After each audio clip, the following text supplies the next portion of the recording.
our weekly sew stream. And believe it or not, for once I am sewing.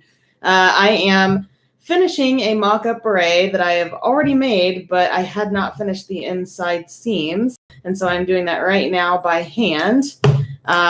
You can see that I've already started this process by doing a little felling on the inside of what's going to be a beret. And in fact, it is already wearable, and I've worn it a couple times, and I actually really like it. So I hope that you will all join me on Sunday when I make another one with you. Yay. So in the meantime, we're talking about Ben Franklin again, because I figure we didn't finish that discussion last time. We have lots more bullet points that we go through for his list of things that you really need to live by.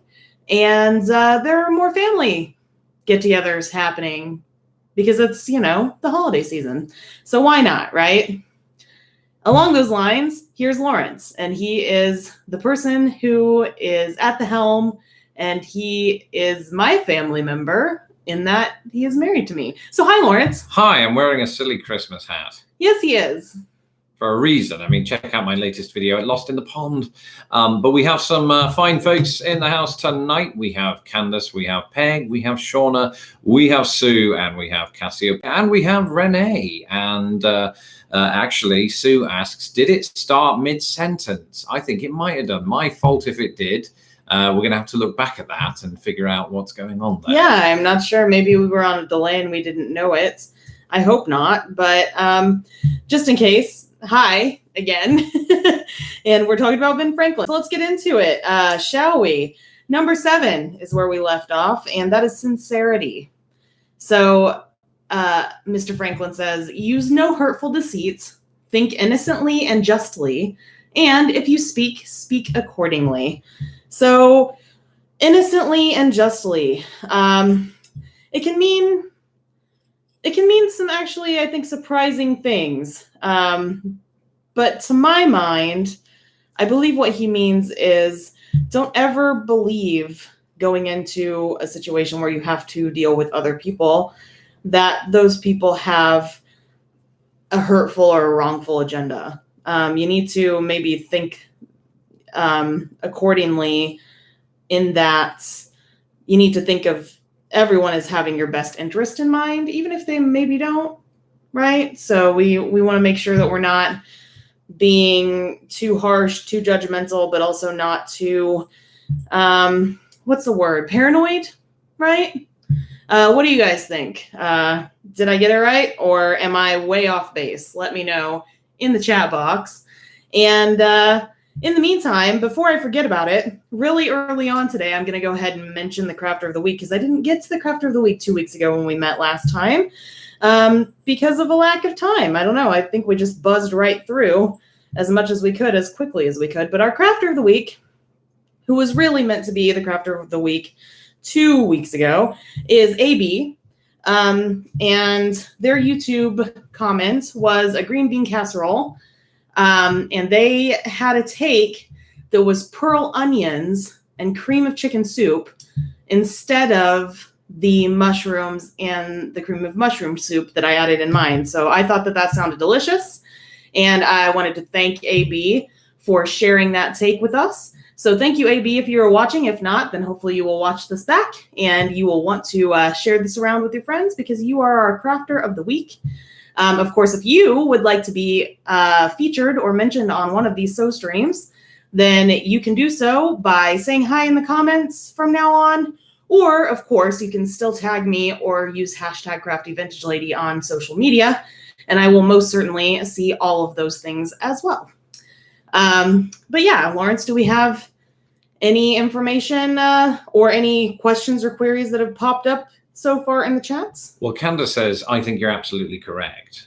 I think in regard to what you were saying in terms of Ben Franklin. And I can even attest to this. When you first met me, you just met this cold-faced, stoic Brit who could, for all of the world, have hated you, and you ended up marrying him. How do you feel about that? I mean, I feel like I try my best to see the best in people. Well, you certainly did a good job that day. At the same time, though, you've never been cold or stoic. So why is that? I'm trying to maintain a reputation here. You're really bad at that then. Oh, Thanks. We are live. You're giving away all of my secrets live. You've already given away the secret that you're not cold or stoic on your own channel. So yeah, but I'd had a bit to drink that night. Excuses all around. So we do have some more comments coming, and I should say that some other people have joined the live stream. We have Sandra, and actually just Sandra. Hi, Sandra. How are you? Hi, Sandra. Welcome. Yes, and there are some comments that I should probably catch up on, I suppose, while people are thinking about those things. Absolutely. Sincerity is what we are talking about. Sincerity is a good thing. And Shauna says, yes, always assume the best of someone first is a good way to go. And then the next comment, this is from Cassiopeia. I'm trying to figure out an outfit for my daughter to wear to school on December 16th. The theme is dressed like a Christmas song. Apparently, and I'm not down with the kids or the lingo, but my Pinterest foo is failing me, she says. I suppose Pinterest is that board's site, isn't it? Yes. Yeah. The one that I kill it at and you don't ever get on. I don't understand, but maybe one day I will. And Sandra says, I would add no backstabbing to the seventh virtue.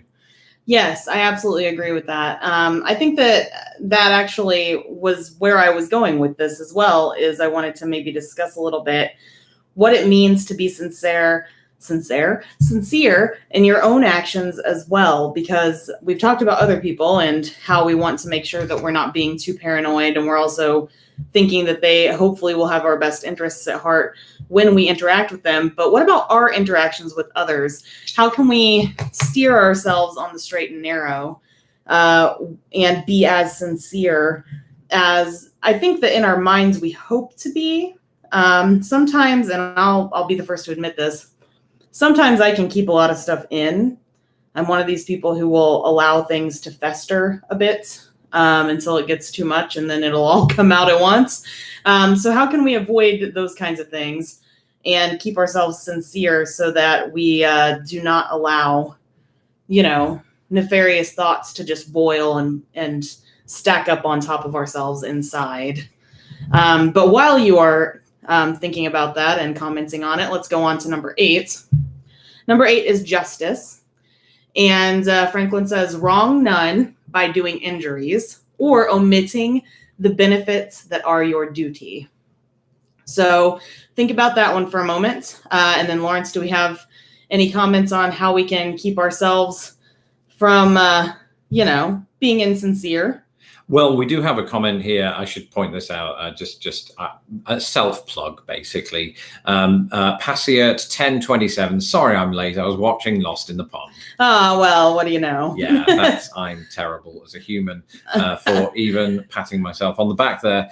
I won't follow you. That's our other channel, so why not? This is true. Giggle Pants 3 says, sadly, I'm at work during these streams, but I have a Christmas skirt in the works at home. Ooh. Which is cool. And where were we? So there is a discussion around how Cassiopeia might be able to achieve this costume that is like a Christmas song. And some good suggestions there. I hope that they can be of help to Cassiopeia. Just going to scroll back up here just to make sure that I haven't missed any. I don't think I have. Cassiopeia, how old is your daughter, right? Lawrence, is that what you said? That her daughter is the one who needs the song? Yes, indeed. Yes. Yeah. How old is your daughter? Because I think that makes a difference as well. That's true.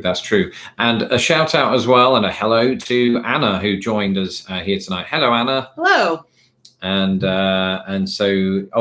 she's 6, by the way, not Anna. Cassiopeia's daughter. You can't do Last Christmas then, I guess. Well, no, you could, but it'd be weird.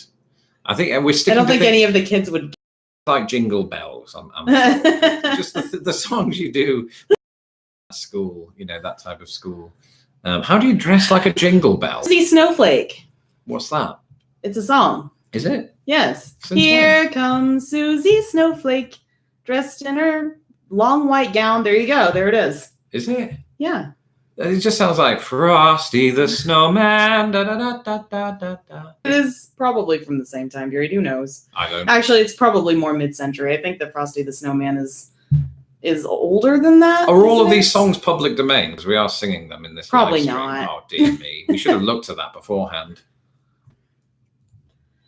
Oh, well. There's always next time. Right. So what about the actual conversation at hand? Do we have anything about insincerity? Yeah, come on. Be sincere, people. We need more of that. If not, I mean, I value sincerity, I think, except when I'm doing my videos. I think that, well, there's a sincerity around, you know, the information I'm providing, but I feel like I have to also, well, I don't have to, but I prefer to be humorous as well. I suppose it's not insincerity, is it? It's, I don't think you're insincere in your videos. It's sincere comedy, I guess. That's the thing. Yeah. Yeah. Sure. Yeah, I think it's important all around to be able to be trustworthy and to trust others. Right. But in your interactions with others, how can you be more sincere? How can I be more sincere? Yes. Probably by looking people in the eye more, or I don't know. I feel like I'm being interviewed now. This is all about you, isn't it? Well, and the it's about us. It's about everyone. It's the community. We are trying to better ourselves through the sage wisdom of one of the forefathers of the United States. Okay. Right. Right. And in the meantime, Cassiopeia absolutely needs information on how to create a song outfit. So please help with that as well. There is a dual motivation behind this live stream now, and I'm really enjoying it. So let's see then. We're on a quest. Yeah, absolutely. Yeah. And Peg says, I don't know how to keep my feelings from festering. That's something that can be, you know, tricky to deal with, but you, on the outside, I suppose, try to, you know, keep up the good face. Something that I've had a little bit of success with recently is journaling. When it comes to not keeping myself from festering or from, you know, like trying to keep it all in until it's too much. If I get all of those negative feelings down on paper before I interact with everyone, like first thing in the morning, basically, then I'm more likely to have not just a productive day, but better interactions with people I've found. Yeah, Giggle Pants the Third, I'm maybe misrepresenting your name, Giggle Pants 3, says more or less the same thing. Writing a journal can help get thoughts out of your head and let go of feelings that may otherwise fester. It also, the other big benefit for me in terms of interactions with other people specifically that journaling has, when I actually do it consistently, is I can kind of come up with ways to deal with specific issues as I'm going through my journaling process, and ways to say things that I wouldn't necessarily have thought of if I weren't putting all of those ideas down on paper.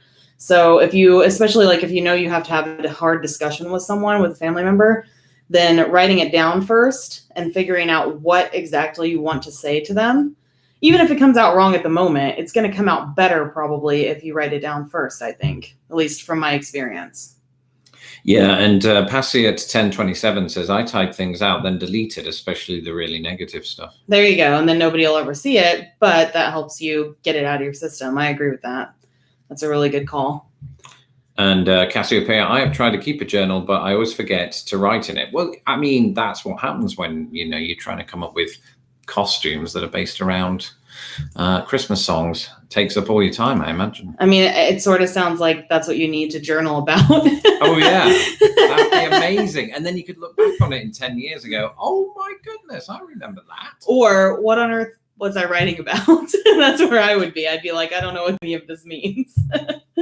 But yeah, no, actually, that is a really good point. I don't do it consistently either. And I think that that's because I only write stuff in my journal when I know I need to get it out of my system. And then I'll go for days journaling, and then I get bored with it and I'll stop again for like months, and then I do it again. So I think it's absolutely fine if your system isn't necessarily one that you stick to every single day. If you know that it helps you when you do it, then do it when you need that help, you know? That's my thought, at least. I think that makes sense. Sandra says, I'm much better at stepping up for other people than I am for myself. I think that's you, too. Do you think it is? Yeah. Yeah, it could well be. I think that that goes back to my childhood. I have a brother who's autistic, and he used to get sort of picked on the playground, and I'd stand up for him in those instances. I think I tend to, by default, stand up for the sort of marginalized, perhaps. I see that in you pretty regularly. Little known fact, I suppose. And then Shauna says, I like to write down a dialogue of what happened, and then think about what I could have said instead. I like that. See that's almost the reflective side of what I was saying before. Instead of the proactive side, what you're doing is you're going back and you're thinking about it, so that maybe things come out better next time. I like that a lot. This is a great take on this scenario. This is Lucy, who says, if it's something really negative, I write it out, burn the paper, and work it into my garden soil to make something positive come of it. I love that. That's about the most symbolic gesture I think that we've had on our streams so far. So yay for symbolic gestures that mean so much in the moment, right? That's fabulous. I'm going to do that. It's just the visualization of taking negative energy and putting it into the world. Yeah. As a positive entity. I love that. Sandra agrees with my stance. She says, that's me too. Very Gryffindor, she says. I know it is. It is. He is a Gryffindor. I am Slytherin. According to Pottermore. I am Slytherin, according to Pottermore. He doesn't believe that he's Gryffindor. Everybody tell him that he's Gryffindor, and tell him, more importantly, why, if you are a Lost in the Pond fan as well, because you've seen the videos. You know why he's a Gryffindor. He's in denial, guys. He really is. This isn't denial. It's not denial. I've had it. It was proved to me that I was Slytherin. No, it wasn't. In a dream. I had a dream. So the very act of saying this is not denial means that you're denying it. No, because that's the say as well. Like, I'm not denying it. I'm not getting defensive, when in fact I am. Well, I'm not. Let's move on, shall we? We've got so Gryffindor or Hufflepuff. So says Candace, I'll take Hufflepuff. I can see a little Hufflepuff in you as well, but I don't know. I think you're too catty to be a Hufflepuff. Too catty? What's that? I'm not Yeah. catty. How dare you? Wait, you're right. That's how it came out there. So number 9 is moderation. Avoid extremes. Forbear resenting injuries so much as you think they deserve. So yeah, let's unpack that. First off, I want to point out that Mr. Franklin spells extremes extreams. So that was a thing back then. Of course, spelling has gotten more and more what's the word? Homogenized, I guess, over time. So back then, probably the EME spelling existed as well. It's just, it would have been different for different folks. But in order to impact the meaning, so we are avoiding extremes. That's a pretty easy thing to unpack, right? So we're not going to do too much of one thing. We're not going to eat or drink too much of one thing. We're also not going to be excessive in terms of either hogging the spotlight, like around the dinner table, or in terms of, being able to plan all the activities that maybe your friends and family are doing over the holidays. We want to allow everyone to get their chance to be a part of those activities. But then in terms of forbear resenting injuries so much as you think they deserve, what do you think that means? Let me know in the chat box. For me, to forbear something means to kind of let it go in this case. So let go of resentment as much as you think that it deserves, right? Or as much as you think that person deserves. So if it's someone that you care about deeply, or it's something that really doesn't matter in the grand scheme of things, then let it go, right? If it's something that's really important that you can't let go, then it goes back to what we were talking about before in terms of being sincere and doing your best to kind of mitigate whatever damages were done so that you can move on with that person or with that situation, I think. But let me know in the chat box. What are you guys thinking about? Has anyone come up with a suggestion for Cassiopeia yet?